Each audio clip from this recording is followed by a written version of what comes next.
Kumusta guys? Ngayon ay May 17, 2026.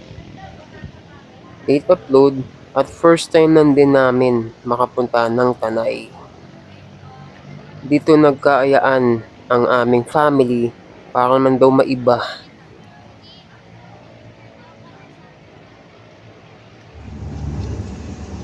Sobrang lawak ng kalye nila guys.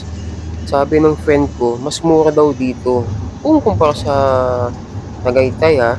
Kasi nga daw dito, wala ka nang babayaran na toll express. So, depende na rin kung saan talaga gusto mo pumunta.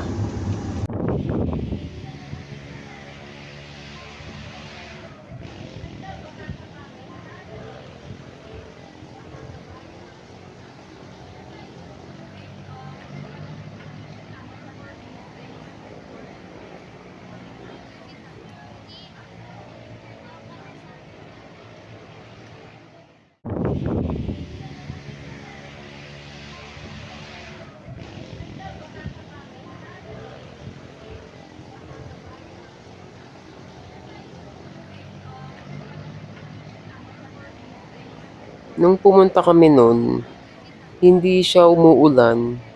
Pero 'di ba nung May, summer, sa Manila mainit. Pero dito okay naman yung weather.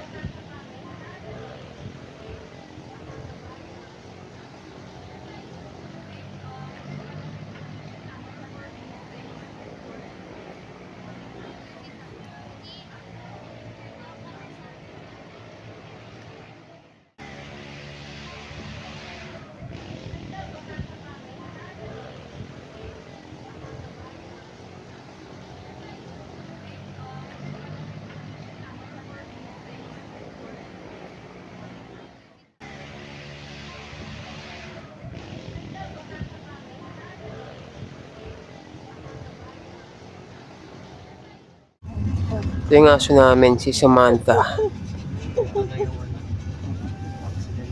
Yes. Saka in fairness dito, malinis. So, keep it up.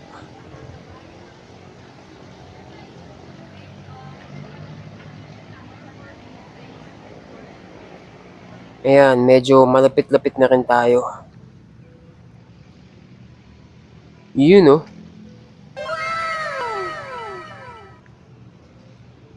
Welcome to Lanay Thai.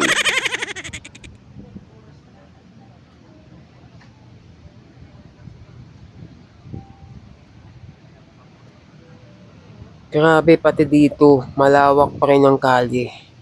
Pati parking.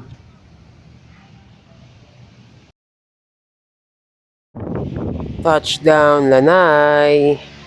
O di ba guys, ang ganda. At ang presko pa. Hindi nga lang siya Tagaytay feels, pero okay na rin yung weather ngayon.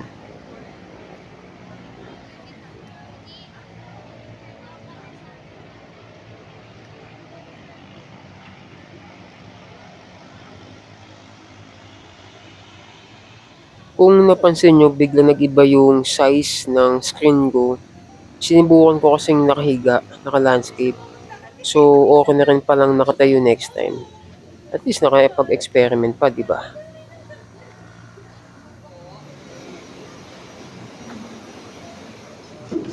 Ayan, dito sa loob, malamig na. Kasi air condition na.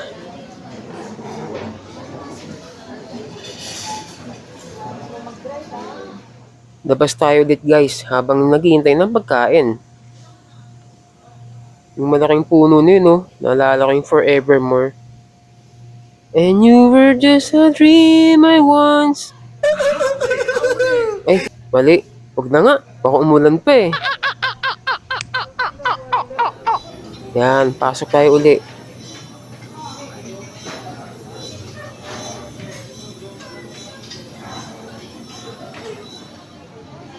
Yan, ganyan siya kalaki guys. At malawak din ang loob nila.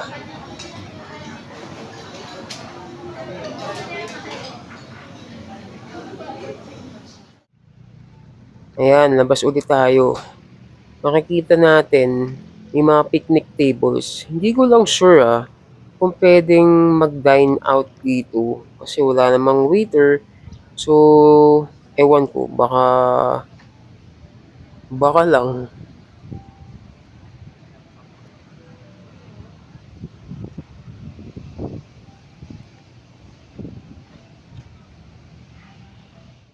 Ayan, tinawag na ako. Eto yung mga food namin. Sarap!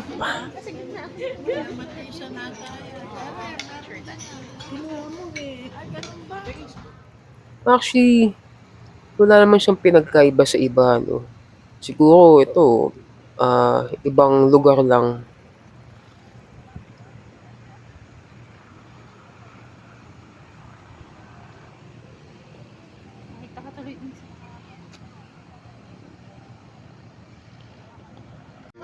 Oh, di ba? May nag-birthday celebration pa. Pero hindi sa amin yan. Kaya naman.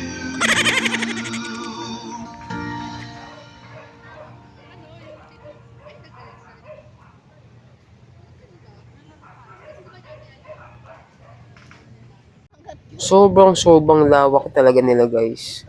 Mas malaki pa sa ibang mga napuntahan namin. So hindi ko alam kung meron pa silang mga future developments dito. So let's wait and see na lang.